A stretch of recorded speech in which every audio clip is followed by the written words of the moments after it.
All right, well, good afternoon. Thank you all for coming today to this panel. Actually looking really forward to this discussion. It's been a while since I've moderated a panel, but also just being able to connect with a number of good colleagues and friends in terms of just the landscape of Rhode Island, in terms of clean energy, and that's a very broad term in terms of things that we can discuss today, ranging from solar, energy efficiency, offshore wind, transportation efforts that we're seeing happen across the state. So really looking forward today. Again, my name is Chris Burns with the Rhode Island Office of Energy Resources, and we've got some great individuals here today on the panel to introduce themselves and the work that they do.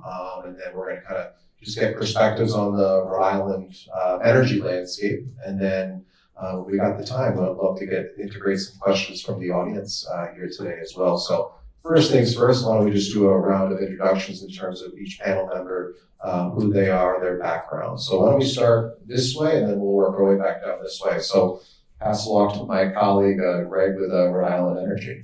Start. So Greg Cornett, I am the president of Rhode Island Energy. We are part of the PPL Corporation family of companies. We acquired the Rhode Island operations from National Grid a little over 2 years ago, or 3 years ago at this point. And we're uniquely focused on providing energy here in the state. We are essentially the provider of electricity and natural gas here in Rhode Island, with the exception of the folks down on Block Island and a small portion up in Borough on the northwestern corner. So really excited to be here. Thank you. Next up, our colleague John from Gilbane. John Myers, Gilbane Building Company. I am a pre-construction executive for Gilbane, and I help co-lead our support ops division, which is all of our estimating, scheduling, and pre-construction group. Been with Gilbane for almost 15 years. Gilbane's a 150-year-old construction management risk company headquartered in Providence. So it's really great to be part of the clean energy landscape. Chris. Next up, the other Christopher or Chris.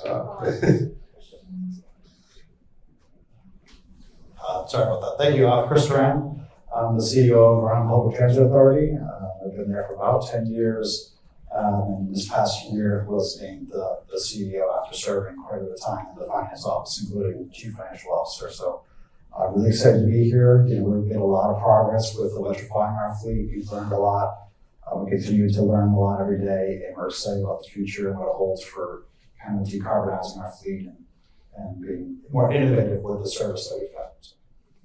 Perfect. And then we'll work our way down this way. Start off with Nick. Thanks, Chris. My name is Nick Nivo. I am Senior Legal Counsel for Revity Energy. Revity is a utility-scale solar developer located in Warwick, Rhode Island.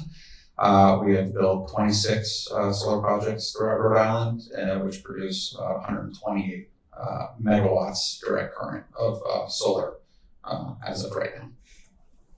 Next up, Priscilla. Good afternoon. Here we go.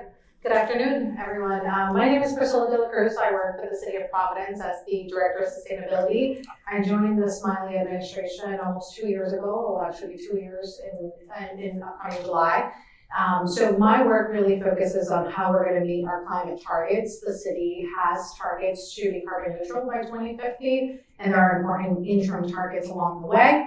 And of course, it is also critical for the city that the state meet its AFL climate targets as well. That's where my background comes in terms of climate, environmental justice work, but also coalition organizing, having led coalitions like the American Council of Rhode Island, and also Climate Jobs Rhode Island, still in that co-chair capacity with Crowley, really bringing environmental and labor groups together, which is really essential to the city in terms of how we get to meet our climate goals by centering those most impacted in this transition to clean energy, or to a just transition, like we like to say.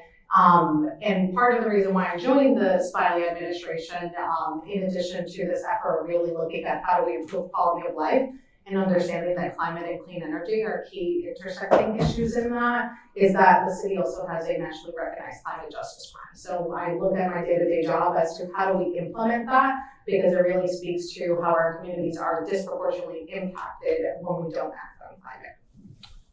And saving the best for last. My name is Patrick Crowley. I'm the president of the Rhode Island AFL-CIO. We are the umbrella organization for all of the labor unions in the state. We represent 80,000 working women and men across Rhode Island. and 275 local union affiliates, from everything from construction and building trades workers, public safety workers, city and town workers, public school teachers, and pretty much any job that you have in Rhode Island, we represent a portion of it. I'm also with Priscilla, one of the founding co-chairs of Climate Jobs Rhode Island, which puts together labor and environmental organizations to fight for a just transition for a green economy. I'm also a member of the RIPTA Board of Directors and also a member of the Rhode Island Commerce Corporation Board of Directors. Thanks, Pat. Yeah, so I really wanted to just kind of kickstart in terms of the lay of the land, with the market. And again, each one of these panelists has a great insight in terms of the various fields. So obviously one of our biggest sectors of the last decade has been our solar market in terms of both residential and commercial and utility scale solar projects. Certainly, we've had some challenges over the last couple of years in terms of some of the siting issues. But we know that there was legislative action that a number of people here on the panel were involved with back in 2023 to update some of our solar laws, but also some of the solar siting and balancing the local siting and protecting the forest issues. So I figured I was going to start off first with Nick, just to give his perspective, just in terms of the current landscape, how things have been over the last year or two in terms of solar development in Rhode Island. Sure. Thank you, Chris. So I was lucky enough to be part of a stakeholder group 2 years ago, which put together a piece of legislation which, in my view, addressed a number of key issues that had been percolating in the solar industry, one of which being siting. The Rhode Island Department of Environmental Management had put out a report several years ago, which indicated that over the previous 7 years prior to the report being issued, the solar industry had been responsible for something like, Priscilla will correct me, 65-70% of tree clearing throughout the state of Rhode Island, which some folks were upset about, and we understood. So for a number of years, there have been bills that we had opposed that would limit the locations where we could build solar facilities. In terms of the financing of projects, the main state program which drives compensation for solar development in this state is the virtual net metering program. That program is limited in terms of the customers that we can do business with, and previously had been limited to municipalities, hospitals, schools, and universities, and nonprofits. And in 2023, we found ourselves in a position where we had sort of run out of eligible off-takers, because these are 25-year contracts. Once they're signed up, they're off the market. And really, solar developers had taken all the eligible off-takers. So we needed to expand the market. So the legislation was really a compromise, allowing us to begin to sell our credits to commercial industrial companies, and restricting us from building facilities in what the statute defines as core forests. And because of that compromise, I think we had a great group of stakeholders from both sides of those issues come together, and the legislation passed. So it was really a credit to a lot of the serious folks in the state who want to see this industry move forward. And in terms of the landscape now, we do not have a problem finding areas that are not core forests upon which to build our sites. So we also have a great piece of legislation that was heard the other night, allowing us taking down some regulatory barriers to building on brownfields, which are previously contaminated sites. And I think most environmentalists are excited about the idea of us coming onto those properties, remediating them, and then building what I think is a really valuable use for the state. So right now, I think our siting landscape's in good shape. Perfect. Trying to see irony. My battery's down on my microphone, so let me maybe steal this one. So and I'll hand it off. So Nick, thanks for that perspective. Certainly, things have been very interesting with the solar market over the last couple of years as we've kind of shifted away from a lot of hopefully the local debates in terms of solar siting in the areas that you guys and others are focused on. Obviously, another big change in the market over the last couple of years has been the transition to a new utility, with Rhode Island Energy for National Cruz. So, Greg, it'd be great just to get your perspective on things that have been happening over the last, 12 to 24 months since you guys transitioned, and obviously you came on board over the last several months. So, any high-level updates you want to provide? Yeah, well, You're all set. yeah, I'm good. Yeah. We as I said, we acquired the assets about 3 years ago when I moved up from Kentucky from our affiliate down there and took this role about 14 months ago. So it's, in terms of, I'll just kind of hit on solar since we talked about that for just a second, or a few minutes. For us, obviously, we don't own generation here in the state, so there's full deregulation here. So unlike in Kentucky, we don't currently own generation assets in Rhode Island. But solar is a really important part of our portfolio, and in terms of the ability to meet the actual climate goals, which are nation leading and really aggressive. And solar is a really great asset. And as we've seen, increasing penetration of that. My battery is dead now. I'm gonna hand off the microphone. Yeah, well, it's back now. We'll see how long it lasts. The challenge for us is not so much in the siting; it's just in making sure that we're pairing and working closely together, and that we can have the infrastructure that we need to have. As these projects have gotten larger and more complex, larger than it's a more complex interconnection. So, as we've gotten more penetration in the state, those issues are more important for us. So we have to work very closely together to make sure that we've got the infrastructure in place and that we're investing in the grid and that it's as modern as it can be. So, we inherited a grid from National Grid, or purchased, I should say, we didn't inherit it.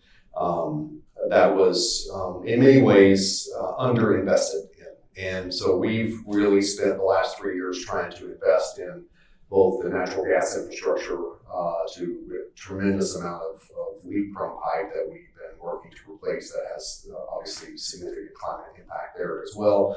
But it's also a safety issue for us.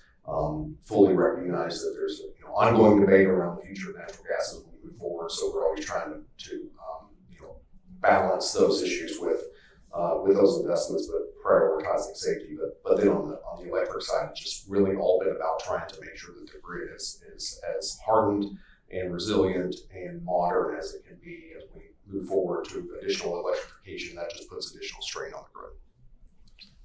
Thanks for that overview. Another area that I'm excited to just get an update on in terms of, I just unfortunately don't want to get a chance to interact with our RIPTA agency in terms of transportation-related efforts, but I know they've been doing a lot of great things over the last couple of years. Chris, do you want to just give kind of the group an overview of some of the things that you guys have been working on? Sure. I think, this past year we actually launched a first fully electric route on the line. So we have 14 electric buses running that route. With the charging station that we constructed on the southern portion of that route, what was like a former barn that we used to use that had just mattresses and dumpsters on it. And so we were able to kind of utilize a bunch of different funding sources to put that together and build the first inline charging station in the region and launch the fully electric fleet on that route. So all the buses that are going between Providence, Cranston border and up to Dr. Falls train station, they're all electric.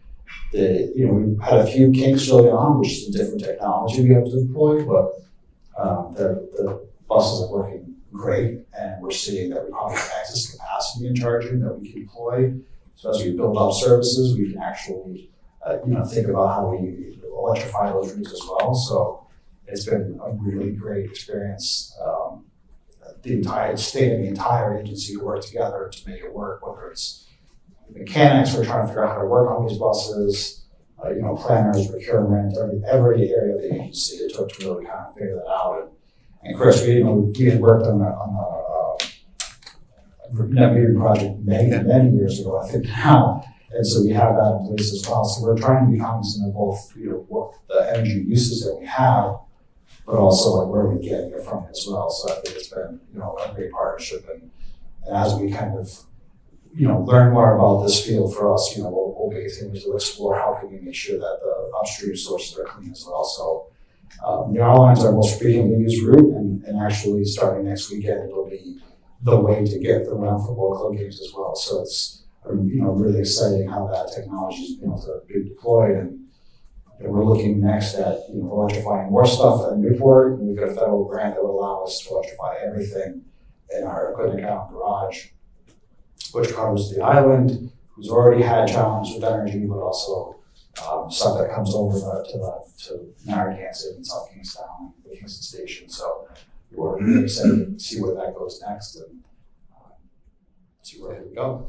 Yeah, I think that solar system, I vividly remember that was an ERA stimulus fund, I think, project from like 10 or 12 years ago. So that thing's been online for quite a bit of time, but it's a great example in terms of where RIPT has been a decade ago and all the various cool activities and initiatives that you guys have been pursuing over the last several years. So it's great to see.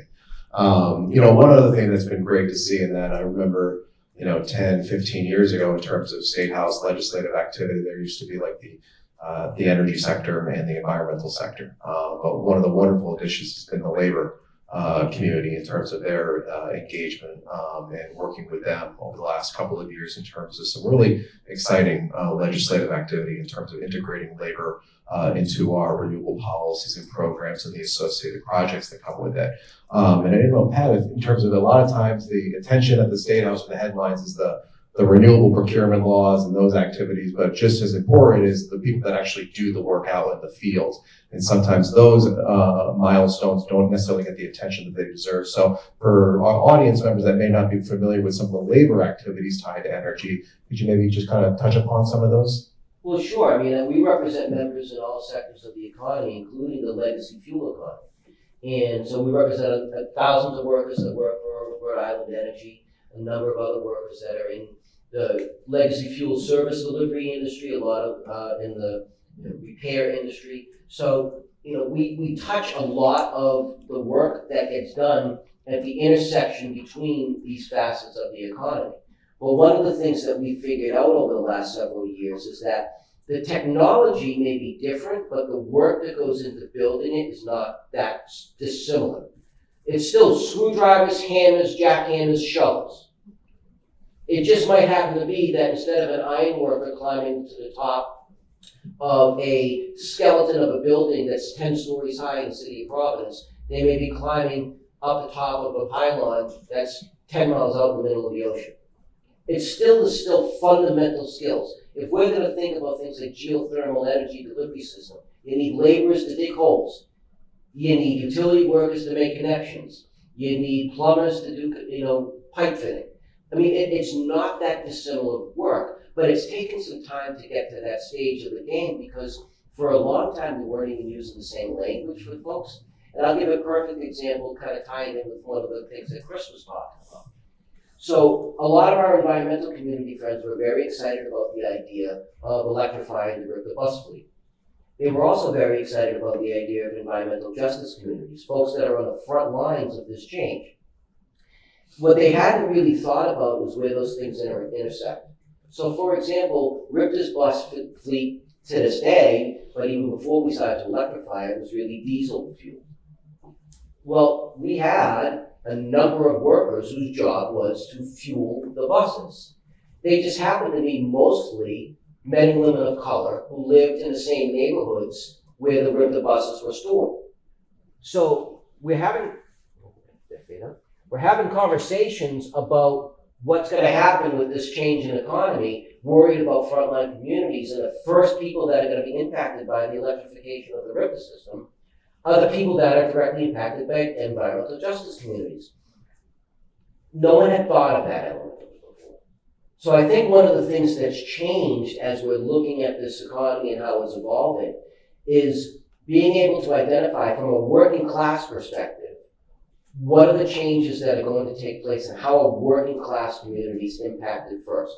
I mean, and thinking about it in terms of, in the language of our friends in the development community. You think of a capital stack, you have your common equity, your preferred equity, mezzanine, and senior debt levels. Imagine a mirror image of that as an equity or a social justice stack, where you have the point of contact with the initial people that are impacted in a particular community. Whether it's my diesel fuel as an example, or whether it's the people that live in the 5th Ward in Newport that are going to be the first underwater. Then you look at the activist community that are trying to really change the conversation about what this economy should look like. Then you look at the government level, which is the one where a lot of this stuff gets kind of held in place, just like mezzanine debt gets held in place. And then you have the bottom level, which is the population at writ large, which is the ones that are going to have the biggest, broadest impact on what this economy looks like.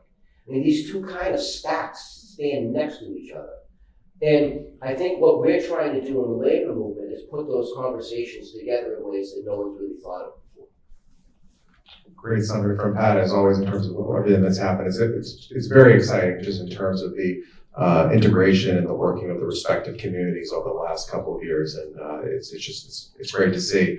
And in terms of labor and activities with construction, we have Gilbane here today in terms of the various activities that they've been involved with, and certainly following their activities going back to various energy efficiency work with the Narragansett Bay Commission and other activities. But if you just want to kind of highlight where things are going with Gilbane in terms of locally reach and what you're seeing with energy-related activities. Sure. I think everybody here has done a really good job on the supply side.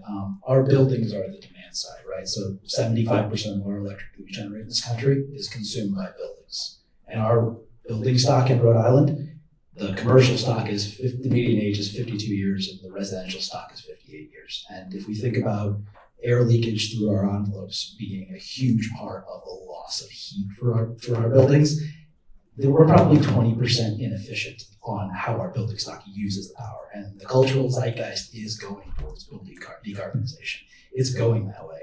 If we go full decarbonization and our buildings are still very leaky, we're going to be wasting 20% of that electricity. So it's really important that as we go through renovations and new construction, that we combine good tax policy, good building codes, and good building best practices along with labor to make sure that we are putting really tight envelopes with really good ventilation so we don't make people sick into our buildings, and we can help the decarbonization of the grid and the decarbonization of our buildings happen at the same time.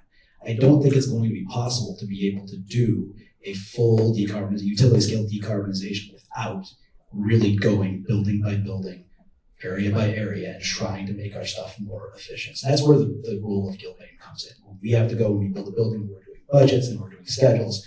It's really our responsibility. We have a core responsibility to help our clients make sure that we are participating in a holistic grid resiliency pattern. When we do that, the fact that we're also going to have almost a gigawatt of battery energy storage coming onto the grid in the next 5 years in all of New England is huge, because we can use the solar and can store it during the day, during the daytime, to use at 5 o'clock in the nighttime. And being able to use that to help offset our peak demand summer and winter is really going to unlock the ability to use renewables in a really strategic way. So there is no one silver bullet to the energy challenges coming at us. The solutions and the challenges are manifold, and we all kind of have to work together: labor, construction, utility scale, infrastructure, all of us to really make that work. And that's part of what I do for Gilbane. Is I try to help advise clients, advise architects, advise our building crews on what's the most optimal way to do those things. So yeah, I think that's really what the most impactful part of our job is with this.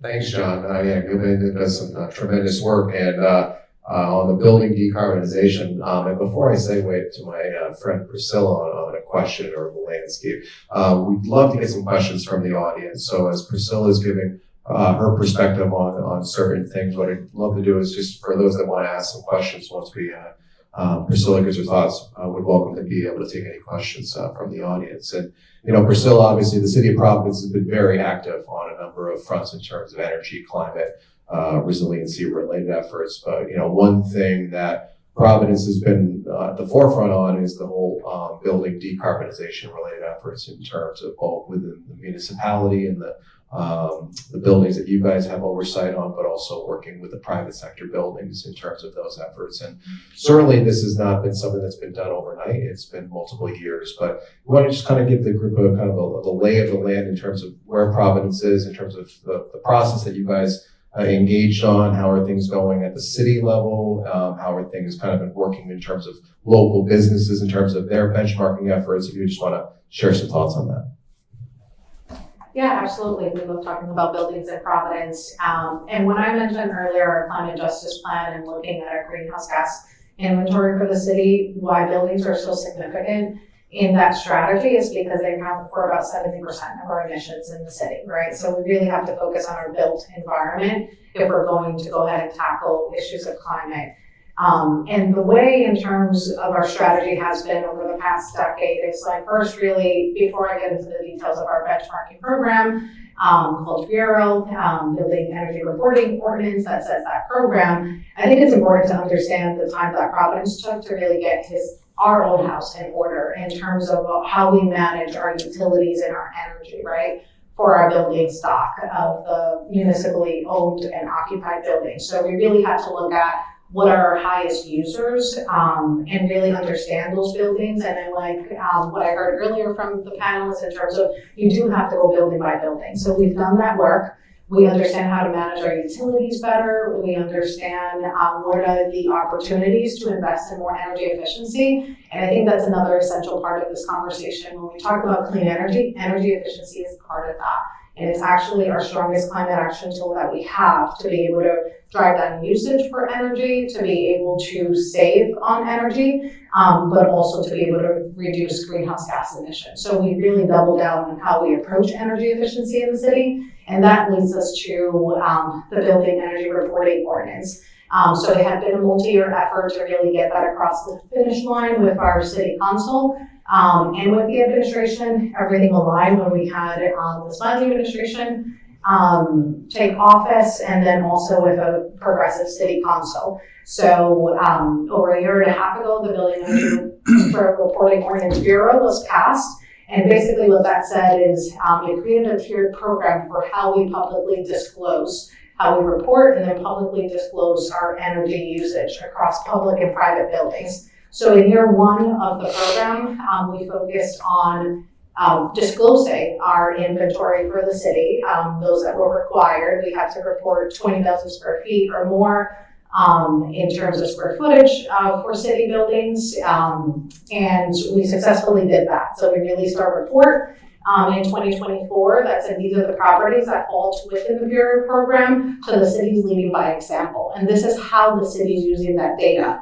So we're able to be strategic in saying we actually need more energy efficiency measures in this building. We need more weatherization in that building. And now we can actually double down and look at strategies like solar plus battery storage and deploying other technologies like heat pumps, and also look at the opportunities for geothermal. So really making informed economic decisions as to how we invest in our buildings. And that means using our capital dollars differently, but also leveraging other tools that we have in the market, working with like the Rhode Island Infrastructure Bank, for example, but also forming strategic partnerships like with Rhode Island Energy. They have a strategic energy management program. So really doubling down through the energy efficiency programs and looking at areas of lighting, but also looking at how do you improve the energy management system in a building. So that is our message to really private building owners. Right now, we're really excited that this year, in May, actually, we have the first deadline coming up where we've been in contact with private building owners, the largest in the city, 50,000 square feet and above, and we're saying it's time to report your energy usage. Then the city will use that data to publicly disclose it later in the year. But meanwhile, we're going to help you understand that usage. The good thing is that the highest energy users, they understand that this is important to their bottom line. So usually when we're reaching out to them, they're saying, oh, actually, we already do this. We've been waiting for the city to launch this program. So that's really our message in terms of Building Energy Reporting Ordinance Bureau. It's a tool, and it's actually an energy efficiency tool, but also an economic tool that private building owners can use. And working with entities like Rhode Island Energy and also with the Office of Energy Resources, just really making sure we can reach those building owners till we get to the last tier, which is 20,000 square feet and above. Right, so we want to drive the market in terms of energy efficiency, and that's local influence on a regional grid, right? And then also identify opportunities to deploy solar. And I can keep going on because this panel has said really great things about solar in the grid. Thanks, Priscilla. I just only have a couple questions for the panel, but I do want to see if anybody from the audience has any questions. Be more than happy to have a good dialogue. Yes, so my question is for Greg. I lead a team, a national team in residential solar, right? And one of our barriers of entry is trying to offset homeowners to help reduce costs for them and help them save money. And specifically with Rhode Island Energy, we require 3 years of 3 years of utility history. So is there anything that you're doing within Rhode Island Energy? I know you bought this from National Grid, so National Grid operated like this, and getting it down to 12 months, because as we make these upgrades to heat pumps, geothermal, anything like that, it's gonna consume more energy. So we are struggling, particularly in Rhode Island, to help these homeowners really offset their utility bills. Yeah. So it's a great question. It's something that we are continuing to look at and evaluate as we move forward. We're taking a look at it, especially as we really only got off of the National Grid systems back in August. So even though we've been Rhode Island Energy for about 3 years now, we've only been standing alone for less than 9 months. And to be blunt and honest, our focus has primarily been in continuing to provide safe and reliable service and standing up a brand new company and separating it from National Grid. So the great thing is that we're now have the ability to start looking and thinking more strategically about some of the changes that need to be made and some of the improvements that need to be made. So that specifically is certainly one thing that we've been talking about and looking at and trying to evaluate, some of the changes that might need to be made in that regard. Chris, can I have some? Go for it. Come to the State House tonight. The Corporations Committee is hearing a piece of legislation that will get rid of the 3-year look-back period. I did not tee that up, that just ran. So after this panel, you can come with me over to the State House, because that's where I'll be going, not to pull down the attendance of the cocktail hour after this. that is being considered tonight to get rid of it totally, not even a year. Okay. And one thing actually, Greg, that the audience may not be aware of, you want to maybe just briefly touch upon, just in terms of the evolution of the homeowner's energy usage and integration of solar, battery storage, and other things. You guys just recently started the smart grid deployment across the state. This was something that was approved about, I think, a year or two ago. I believe you guys are starting in the South County area and working your way up. Want to just let the audience know about that effort and where it stands? Yeah, really excited about rolling out the advanced meter functionality. We started the sweeps back late last year down in South County and moving north. And the first meters were set last month. That has been going well. We're getting good data from those meters already. And that program will roll all the way through this year and into probably the 3rd or 4th quarter of next year before we have all of our meters set. And then that will allow us, obviously there are tremendous benefits for customers in terms of managing their own energy usage and having much more, real-time data about their usage. But it gives us, more useful information as well, allows us to automatically remotely read meters and avoid rolling trucks, and we can, achieve some OPEX savings that get passed on to customers as well. But ultimately allows us to gather the data and start rolling out much more helpful time of use and time varying rates. That's the ultimate plan for this. Obviously there's a lot of great functionality with the meters themselves and with the system, but part of the business case was to be able to roll out those time of use and time varying rates. Yeah, no, so it's very exciting in that, again, this has been something that the state's been looking at and wanting to do for the last 4 or 5 plus years. And as you know, when you go out to a homeowner's house in terms of the meter on these properties, some of them are 15, 20 plus years old. So just having that modernization of the meter on the respective household, I think is going to go a long way in terms of the evolution of rooftop solar installation, energy storage, heat pump installations for the household. So it's very exciting in terms of what Rhode Island Energy is currently doing in terms of deploying that, and it seems like it's going very well within the respective municipalities. There's been a lot of community engagement just to educate the towns, the local police department in terms of somebody showing up on a property and taking something off this household. One could imagine how that could come across in certain parts of the state. So I really commend all the parties in terms of that engagement on that effort. Any other questions from the audience? I have a question for Priscilla. I was just wondering, to meet the 2050 goals that you mentioned in Providence, are there any particular obstacles that are in the way? And then in terms of legislation, is there any legislation that either needs to be advanced or is hindering this goal? Such a great question, very loaded question. One of the challenges that we do face is just being able to do this at scale. And I've talked a lot about the examples in which the city is taking leadership, but the city can only do so much on its own.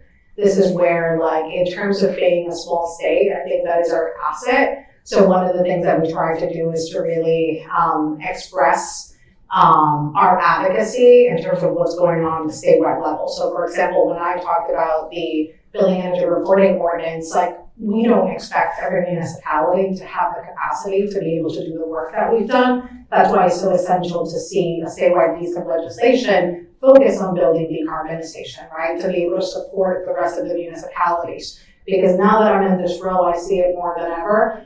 The state needs municipalities to meet the AFL climate goals, right? So I think it's really essential that we look at complementary policies. In another area where we've been successful in leading by example, it's also thanks to the partnership with Climate Jobs, where we've pledged certain things like being a Climate Jobs city, which really builds on our climate justice plan, which says, we really have to ensure that, again, frontline workers, frontline communities, environmental justice communities that face this disproportionate burden are centered in our approach. Because one thing is getting there to carbon neutrality, but how we get there, right? Are we displacing people along the way? That's not the approach that we want. Are we helping to lift communities of color in particular in our neighborhoods out of poverty? Yes, we want that, right? And we want to make sure that they see themselves in this transition. So for us, that's really essential, and in making sure that statewide there is that complementary approach is also really key. Another policy that I did mention earlier, we passed a carbon neutral ordinance phasing out fossil fuels from all of our buildings. And that is a mandate. That is our municipal law that by 2040, no municipal building will have fossil fuels. And for us, that was really a game changer. I mean, the minute that the mayor signed that, and after it was passed through city council, and that was something that we worked very closely with the labor community. Again, like those most impacted being centered in the conversation and coming to an understanding as to how we want to do that. And now we have a new facility going up, which is a new headquarters for our public works facility. We call it DPW headquarters. It's going to not only have air source heat pumps, but it's also going to have solar plus battery storage. And it's centered in a community in the South Side, right? That has bared the brunt of pollution. So again, it's just really essential how we do that, but we really need to continue seeing that movement at the state level that complements what we're doing. Great question. So in January, my natural gas bill was almost $1,000, but my electric bill was $820. I mean, what the heck happened? How do we avoid that again in the future? Yeah. I've gotten this question a lot over the last few months. Chris and I were chatting about this very issue earlier today. I wish there were an easy answer to that question. It is multifaceted. We've been out trying to make sure our customers understand that we really, at Rhode Island Energy, for example, we control a third of the bill on the electric side. So the reality is we had a colder than average winter this most recent winter. It was not an extreme winter by any means, but it was colder than the last 3 years. And in fact, we had the highest output, both on throughput on the gas system and output on the electric system, or demand on the electric system, that we'd seen in 10 years. So that coupled with higher supply prices in the winter, we've been in this unfortunate situation, largely driven by global geopolitical issues and supply constraints into New England, where supply prices have been higher in the winter than they have been in the summer. We are looking very aggressively at ways that we can try to control costs. Again, recognizing that as an entity, we only control a limited portion of it. The supply prices are what they are, but we're trying to figure out how we can manage that portfolio and to make some adjustments on the supply side where we can. We are very hyper-focused on trying to make sure that we are operating as efficiently as we can operate, but we're also aggressively looking at what efficiency programs we offer and what low-income assistance and moderate-income assistance programs that we offer, and trying to broaden that scope as well. The good news is, I would say, supply prices right now look like they're going to be better this winter than they were last, so that's some good news. And we're looking at every option above and beyond that we can do to try to see how we can bring some additional resources into the mix and to to keep prices lower. But there are a lot of other components that go into those bills. There are public policy costs that go into the bill. They'll certainly have benefits, but they are on the bill as well. And so we're having an all of the above conversation with policymakers and the governor's office and everybody else to try to see how. I mean, this is my mantra on this has been, the last 4 months has been, this is a shared problem. We've got to have a shared solution. It is not. I wish that I could fix the problem myself. I don't have that ability, but we're working very hard with everybody that we can to try to bring some relief because it's front and center. I fully understand it. Yeah, Chris, if I could jump in too. Your question really is the question I think that's going to get us to really building a net zero economy. It's hard to imagine the big picture stuff. I mean, we're not living in a disaster movie yet. So the idea of, tidal waves and mega tornadoes and, fires, that's where we'll end up in 50 years, 100 years if we don't do this. But the impact of climate change now is in an electric bill of $850 in January in Rhode Island. And I would suspect that for most of the people in this room, that's a pain in the ass, but it's not going to devastate your family. But for about 50 or 60% of the families in Rhode Island, that could devastate your entire economic stability by having, an $850 electric bill for 2 or 3 months in a row. That's what I think is going to push this conversation further. When people start to realize that the impacts of climate change are very mundane at the beginning, but they're real. Senator Whitehouse was here at the breakfast on Monday, and he said this in a number of other places. The next place we're going to see it isn't on our utility bills. We're going to see it in our homeowners insurance rates, or whether or not we can even get homeowners insurance. Because if there's no money in it to be made, if the risk outweighs the potential reward for insurance, they're not going to insure our houses anymore.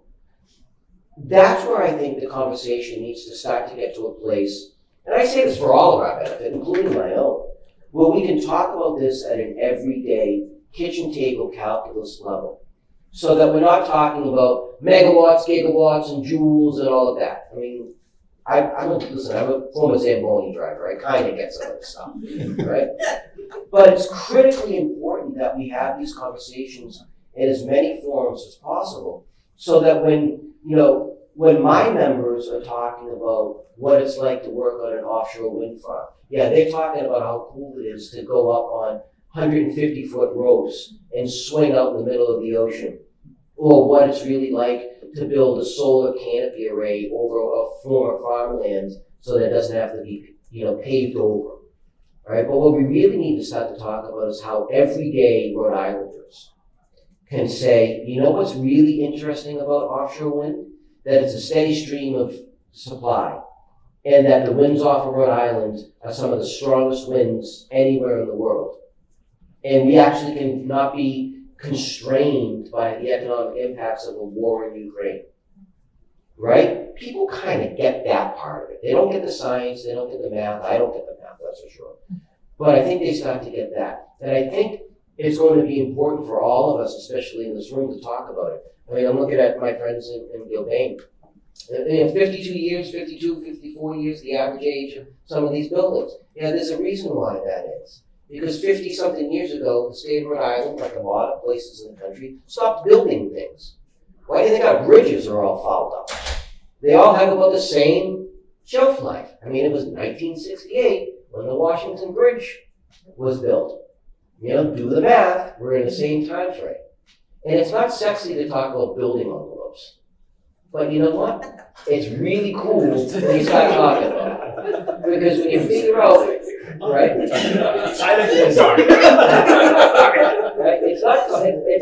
But when you talk about how important those things are, and from my members' point of view, how many plaintiffs and glazers and construction workers are going to be involved in that. When Priscilla and I were working with the city of Providence on the building decarbonization ordinance, you would think that once the painters got involved and the glazers got involved and the building construction guys, we just kind of set aside. It's like listening to people talk about a baseball game that you didn't see. I mean, it's just an interesting conversation. That's where I think this whole real conversation needs to go, that it gets down to that level of stuff. Great question. Again, it's something that we've been asked a lot since December, so it's a great question to ask folks. So thank you for that. Chris, can I quickly add something before the next question? Sure. So I think this is also important from a municipal perspective in terms of how we serve our communities and looking at the tools that we have. So when we were seeing those energy costs go up during the winter for the reasons that you've heard of here, we were actively having that conversation with our residents and our small businesses because they're contacting us and they're saying, what can you do? What's going on? And I like the stuff that I heard from Pat. I always do actually. But so in terms of like opening up the conversation about this, because it's like, okay, let's go to your bill, right? And understanding how your bill works, looking at the supply and the delivery side. One of the things that the city is doing on the supply side, we have the Providence Community Electricity Program, along with 6 other communities right now, where we're saying we want to source things locally, right? Renewable energy, really get at that source. And that's going to help, right, in terms of the long-term strategy or really bringing your sources closer to home and being able to stabilize those costs. And at the same time, we're able to beat slightly, sometimes it's only about like a half a cent less than the utilities last resort service, but it makes a difference, right, for households that are on fixed income. So we can say, this is how the city's approaching it. Make sure you're part of this program. Make sure that if you're a low-income resident, that you sign up for the cheaper rate, right? All these things stack up. And then the rest of the conversation is like, well, we can't really control these other costs tied to delivery, transmission, distribution. But again, in terms of what is the city doing to really send the signal that we want the right policies and we want to shift the market so we have more clean energy sources. And also, don't forget, take advantage of your energy efficiency. As a ratepayer, you pay into those programs. So you want to make sure that you're securing those benefits. So I think it's a critical conversation that's opened up when we're talking about what's driving your energy costs. Thank you, Priscilla. We're going to go to Seth next. Yeah, my question is for John, and I'm wondering what's driving Gilbane to make these investments in clean energy in your buildings, whether it's your company ethic, or whether it's your client's ethic, or whether it's pocketbook issues, and are there any essential outside help that you're getting for that, if it's economic issues, for instance, that you're looking at that you need, or something more that you need to make it more effective? Those are the kinds of questions. That's a really good question. And pre-construction, most of what I do is balancing scope, like what we're putting in our buildings, versus benefit, short-term and long-term. I'll try to answer all those questions. We've been around for 150 years. So when you come to work for Gilbane, it's not like we're a company that's 5 years old. We want to be around for another 150 years. And it's really important that we build buildings that can last 70, 80, 90 years. They're resilient. Like, that's the point of putting buildings. Buildings are a capital asset. It's not like a car where you drive it for 10 years and you sell it back. And like this is, people build houses and they put their lives into it. Businesses build buildings for themselves. They put their entire business into it. So it's something that we try really hard to understand what the client wants for every single building typology, whether it's a university, whether it's a business, whether it's a homeowner, any of that. Money is really expensive to borrow right now. And it's been really expensive to borrow for a couple of years. And buildings are really expensive. The assemblies are really expensive. Governmental actions have made our buildings really expensive.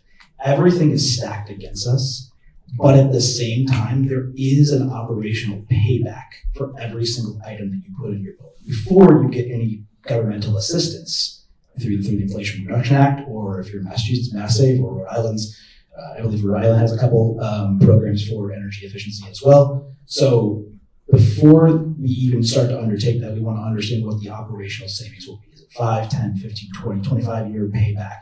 Geothermal tends to be 30 years. You put an ERV in your building, in a small building, you're looking at a 10 to 15-year payback. So like, there are scalable solutions all the way up to a passive house solution that people can take. And that's what we try to advise our clients on, is really, what are you after? What's the longevity strategy? What's your operational strategy?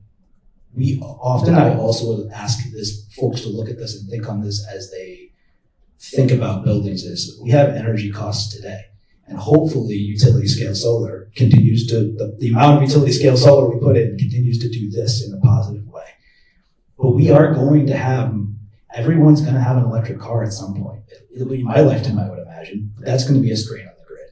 So energy costs are going to be a little bit weird for a little while, whether you're in Massachusetts, Maine, New Hampshire, Vermont, Rhode Island, it doesn't matter. So understanding that we could have increased electrical costs on the way to that helps balance the capital cost that you put into a building today. And that's what we all try to help our clients model is, what is the electrical cost today? What does it look like in the future? What's our design day today? Our winter and summer design days today? Is it 9 degrees in the winter, or is it 7 degrees, or is it 4 degrees? Those are big differences as you plan for your heat pumps. So to answer the kind of like the string of questions is, every building is different, every client's different. It's important to Gilbane as a 150-year-old company who wants our building. We want to drive by our buildings 30 years from today, 40 years from today, and see them still standing, and see them still part of that resilient community, and to put as much capital money as we can to making them resilient so that we don't have to, in 15 years, do an envelope renovation again. Because that's what breaks people, is like doing it again. It stinks paying for it now, but it's worse paying for it twice in the future. And I think buildings are really emotional. A lot of people are emotional to me. I have a house, I put a lot of money into my house. I'm putting an ERV in my house this summer. I'm super excited about it. Those are the types of things that we want our clients excited about, is the energy, being able to recover the energy and plan for that resilient future. Does that help answer your question? Perfect. Thanks, John. Yeah, thank you guys so much. This is a great panel. I was curious just to hear a little bit more about the role of offshore wind, like in the future energy mix for Rhode Island. It hasn't come up a lot on the panel. And given like what kind of state planning, vision, municipal planning, et cetera, is going on, especially in light of the federal perspective shifts on offshore wind that we've seen since January. What I'll do is maybe I'll just tee it up, and then I welcome panel members to add or provide their feedback on the subject. So certainly offshore wind is a critical resource for Rhode Island. It's been an area of focus for the state going back to 2007 when we looked at our renewable energy resource opportunities, and it was reflected during that time period that offshore wind is that greatest resource for us. And certainly we've been very proactive, but these projects take a long time in terms of, as I remind people, the Black Island Wind Farm project, in terms of just from a conceptual concept to being commercially operational, was just under a decade for that project to go live in October, November of 2016. And then, obviously we've been working on the Revolution Wind project with that effort in terms of selecting that project in the spring of 2018, and then advancing through the power purchase agreement process, working through the state process with CRMC, the Energy Facility Siting Board process, and then obviously the applicable federal permits over the last 2 or 3 years. And obviously Revolution Wind is now under construction in terms of the outwork out at sea, but also the utility infrastructure work, working with Eversource, working with Rhode Island Energy in terms of down at Quonset Point. And I believe that project is scheduled to go operational sometime in the first half of 2026. And then as we are now working with the state of Massachusetts, so as most know, Revolution Wind, that's a partnership between Rhode Island and the state of Connecticut. And then more recently, this past fall, we tentatively selected South Coast Wind in a partnership with the state of Massachusetts, where we are currently working on the terms and conditions of the power purchase agreement and the obligations with South Coast Wind. And obviously that takes time because you have not only Rhode Island between Rhode Island Energy and OER working on that effort, but ultimately the multiple utilities in Massachusetts tied to that project as well. So these things take time. Obviously the elephant in the room is things that are happening at the federal level that we are very mindful of and tracking very closely. Obviously there was some unfortunate news as it relates to a project with New York known as Empire Wind that receives notification from the federal government in terms of activities associated with that project. Certainly, we have not received any notification or news about any direct impacts on Rhode Island projects, whether it's Revolution Wind that's been under construction for over a year now, or South Coast Wind. And again, that project's timeline was an operational date in 2030. It did receive several federal permits towards the end of last year into January of this year, but it still is subject to additional federal permits It's still subject to review by our Rhode Island CRMC. It's still subject to the Energy Facility Siting Board. So there's a number of layers with these projects.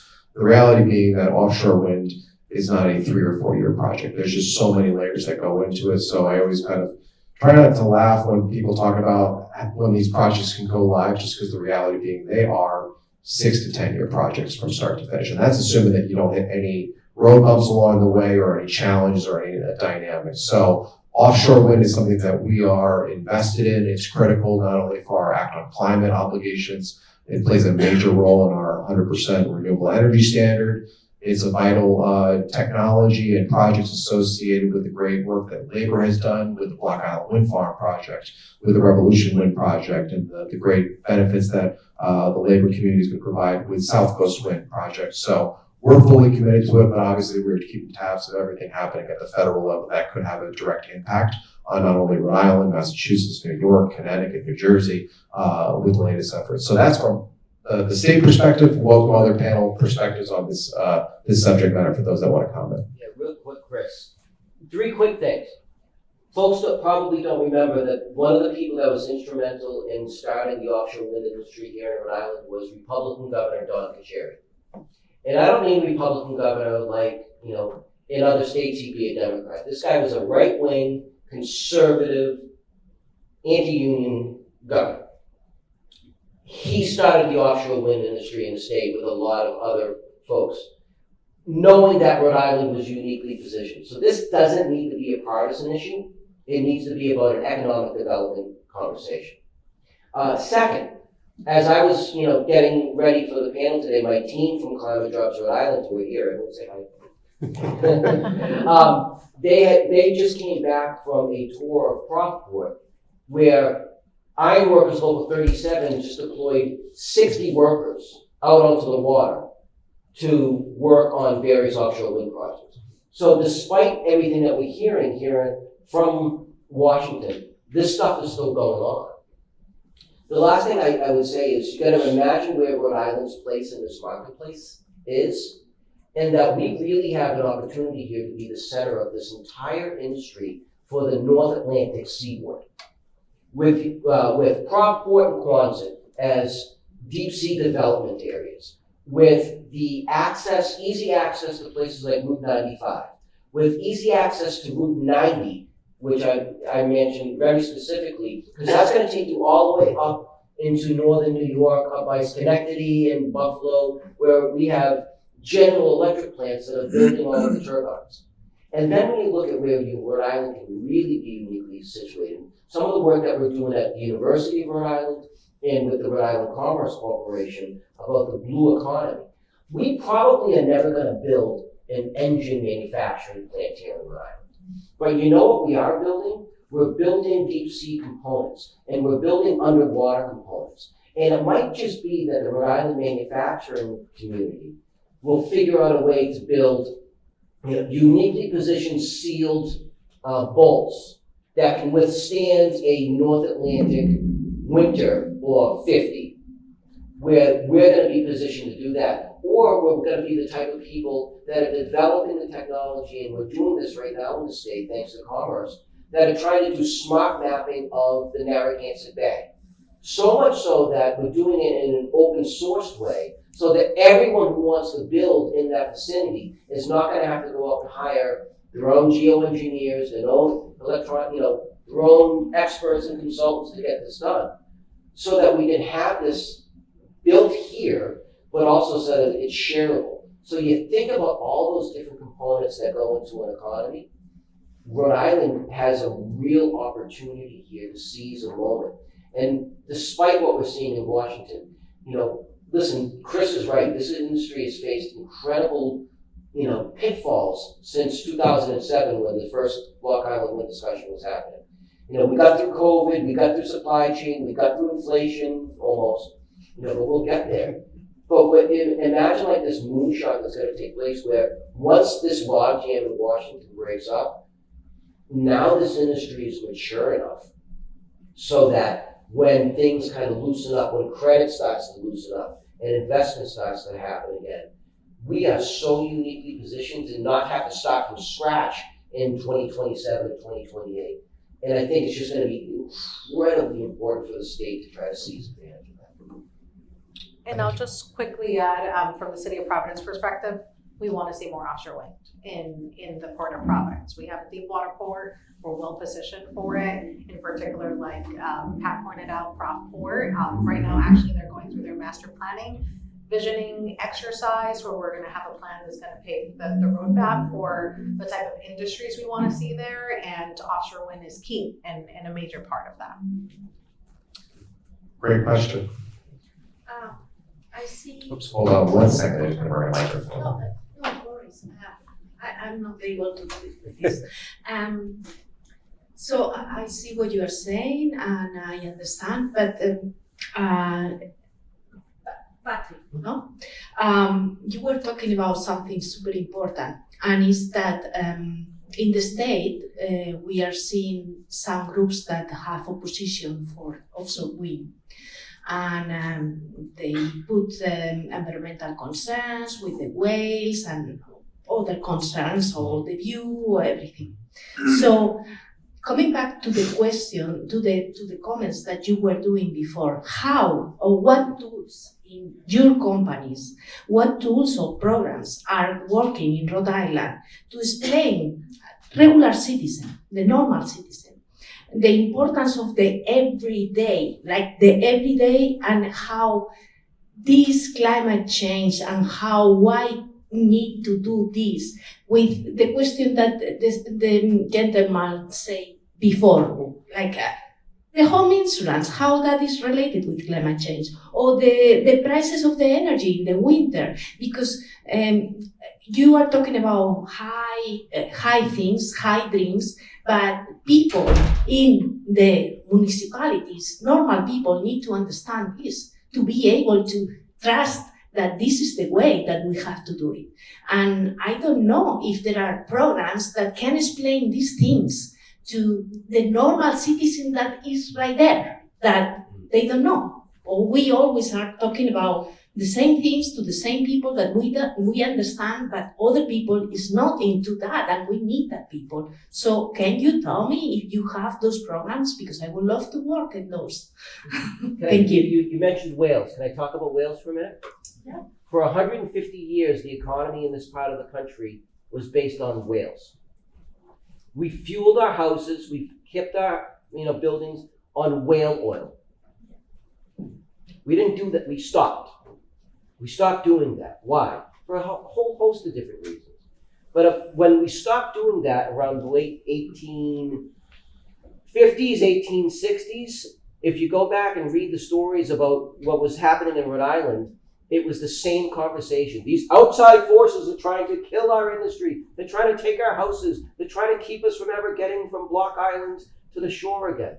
It's the same thing. It sounds like we're in a new period because it's all this noise and disinformation. In reality, this is the same thing that happens in any energy transformation period. There is a period of concern, there is a period of confusion, and I forget if it was Greg or that might have said it. There's going to be a period of instability here. I think we need to figure out how to manage it, and I think you got a good question. I mean, I think Greg and Nick in particular might be able to talk about how you manage that chaos. They're the businesses that are doing that. But I mean, I think you place it in a certain context and it doesn't seem as different as anything else we've gone through in the state. Okay.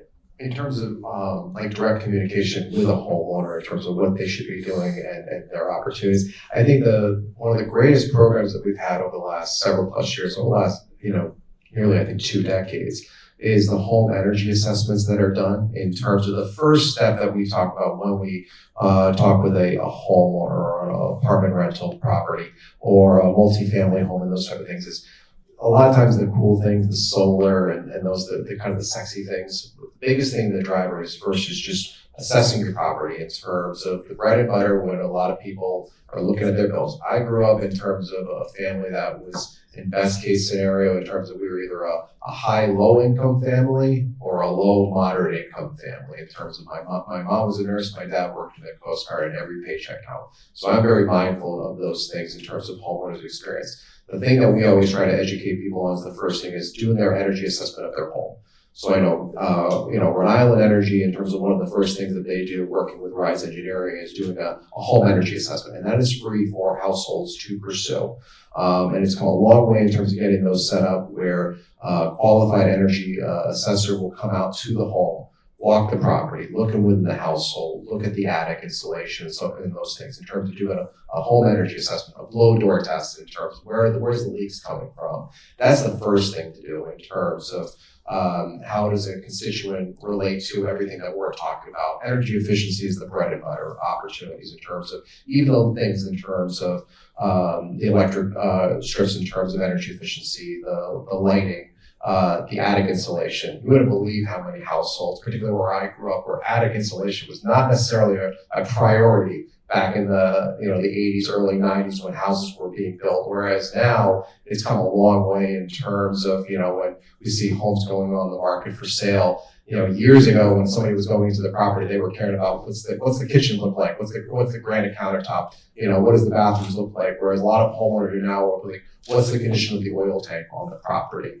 What's the condition of the windows? What's the condition of the attic? So the bread and butter for us that we communicate with households, how they relate to the things that we promote first is the energy efficiency. And then once they do those things, it's kind of a domino effect in terms of, okay, am I going to look at a heat pump in terms of I've got an oil tank on the property that's 15, 20 plus years old. We offer state incentives for that conversion for those opportunities. And then once if you really want to go to the next steps in terms of solar, one of the things that we stress with homeowners is before you look at solar, make sure you do energy efficiency because you don't want to overbuild a solar system that you don't need for your property. But energy efficiency is the thing that we talk about with homeowners. Certainly, I talk about that with my friends, my family, colleagues that I interact with in terms of it drives me nuts when I'm at a party this past Easter in terms of every single light is on, every air conditioning is on. Like you guys gotta you're complaining about your utility bill, but every single form of electricity is on and everybody's out on the lawn hanging out right now. It just drives me nuts. So that's kind of where I am on this, but I welcome anybody else's feedback to her question if there is any. Yeah, well, I was thinking about the example of the gentleman that say, okay, how my bill of gas can be 800, my bill also was 800. So to understand the relationship with climate change, the bills, and all those kind of things that are basic concepts that we have to explain to the people to understand also this energy transition that we need to do. I'll quickly add to that in terms of how we've also been talking about it in Providence, especially over the past year. People are seeing the impacts, right? It's before we were having this conversation in terms of climate change and it's saying like things are going to get worse. They're happening, right? We're seeing the mayor was here on Monday for the opening breakfast and he talked about in our near term history, there hadn't been a week, and this goes back to September in 2023, where we had major flash flooding events, right? And we also had to send kids home because of extreme heat days, right? We were seeing them in the middle of the summer, but we hadn't really seen them in September. And our buildings, again, I love what John was saying in terms of them being an asset. We hadn't invested in these assets for so long, so they were not equipped, right, to really serve the students and the faculty in there. So I think that these things, while unfortunate because they're extreme and the science told us we were going to get here, they help us to have those conversations and saying, okay, what are the things that we can do to really start taking action of climate, mitigating, but also ensure that our communities are going to be safe throughout this transition. And in order to do that, we have to invest in these assets, right, in order to prepare them and keep our communities safe throughout, but also in terms of where the labor community comes in terms of jobs as well. Like there's a really huge economic driver here for doing these things. Great. Yeah, if I could just try to address a couple of things quickly. In terms of information, one of the things that we've done is add a new landing page on our website. So if you go to our Rhode Island Energy website and look at it's Explain My Bill or something close to that. I used to have it at the top of my head. There are links to videos and there's a laundry list of sort of frequently asked questions and bill breakdowns that sort of explain all these components. So from our customer interface, we've been trying to make sure that it's as transparent as it possibly can be about what all of the things that go into it. Chris hit on all of the energy efficiency offerings. That's one of the things that we also got on the website is ways that you can help take action at your own home to lower your bills. The home energy assessment is a fantastic one. The other thing that I would say though, and I think it's getting to the heart of your question and this gentleman's question over there is you know, the affordability component of all of these programs that we're talking about. And to me, if there's anything good that has come out of the difficult winter that we had and the costs that we saw, is that we're having more of an open dialogue about what those issues are, because I strongly believe that if we really want to get where we want to get in terms of climate policy, that the worst thing we can do, Pat's right, it should not be a political issue. We should not stay in our separate corners and fight over here and over there. The solutions are going to be where we can come together in terms of the building trades and labor and, you know, all of the different elements here to try to find a solution to this. There are things that can be done, and we have to get away from this far, you know, extreme on both sides and try to focus on how we can meet the goals that we want to meet. I mean, we're seeing it in our system. I mean, you know, if you want to debate what's causing more extreme weather, fine, but I just don't see how anybody can say that we aren't having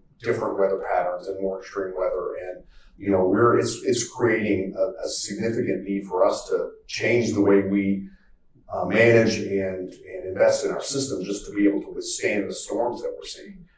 It's a significant issue, and unfortunately, with that comes cost. So we're trying to tackle all of those things in a very real way every single day. There goes my So we have time for one more question, because I know there's another group coming into the users room, so we want to give about 10 minutes just to transition out. So I don't see anybody beyond Seth. So Seth, you can have the final question. Thank you. I'm going to try to ask a broad one. So the folks on the left talked about short-term investments that are going to lead to long-term benefits like advanced meters or putting more into a building now so it saves money down the line, or buying electric buses because they save in operations. I'm wondering if the people on the right, we have policy conversations constantly. We're going through them right now where there's a lot of pushback on investment in the clean energy transition on the basis of first-time cost.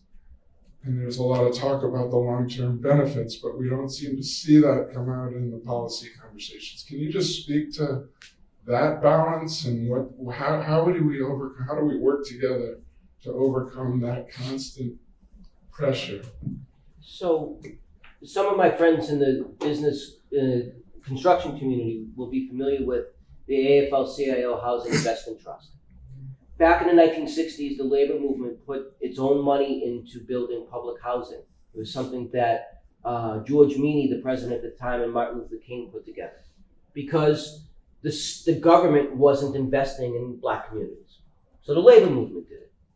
In a perfect world, we create an AFL-CIO Environmental Investment Trust, where we're collectively pooling working class money into a fund that can be part of the financing packages for if a RIPTA, for example, needs to build a 100% renewable energy bus hub somewhere in the city of Providence in the next 4 or 5 years.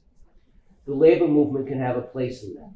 Or if Rhode Island Energy is looking to expand some kind of a program that can supply energy using renewable energy sources. Or if a Revity wants to invest in a industrial scale solar facility that is going to be not just a microgrid, not just 127 megawatts of solar energy, but 527 megawatts of solar energy. The financing element is one of the key obstacles here. So I think one of the things about this type of conversation that is going to be most fruitful is to understand that we all have a piece of the puzzle to put together. And that's something that I've been trying to figure out. The state of Rhode Island has over, $8 billion in pension funds. Now imagine the state of California that has $850 billion, right? That's public dollars that could be invested directly in certain areas. We need to start thinking about every element of this conversation in a way that no one has done before, so that we can meet these goals and meet the challenges in front of us. And we're all gonna bring a level of expertise. Like I said, Zamboni driver, the math gets a little squirrely after a couple of extra zeros. But I know there's a lot of people that do get it, so we just gotta figure out how we get into that conversation. Yeah, that's a great question. I'll add our example for the city of Providence and how we're approaching that, where we're saying, okay, this is the policy that was enacted. Now, here's actually how we're putting it into practice. And that's where we take the example and we're like, okay, well, with this particular building, this is how much we've been able to save, right? Whether it was like a new construction or major retrofit. And for us, when we look at our buildings, schools are a major part of that. So it's part of like making sure we're not leaving any money on the table when it comes to the incentives that are available at the state level and hopefully continue to be available at the federal level. And then talking about, okay, so now let's take that and go ahead and reinvest it, right, into other technologies, because often we face that constraint, right? We have a capital shortfall or a gap to fill in. So if we could start approaching it in that way and saying we have dedicated funding for this in some sort of revolving fund, where when these paybacks are coming in, let's say for a solar system, in terms of the energy credits of that system over the life of the solar panels, you know, that money's going back in there. We do battery storage and we're getting that revenue, that's going back in there. Energy efficiency tied to these specific projects, so that way we can continue funding the next projects. And I think for us, the future will be in how we establish these like public-private partnerships to be able to do that and work hand in hand with the labor community on executing that. This answer may address more of the question that was asked over here than Seth's question, but Seth and I agree on everything, so I don't have to answer his question.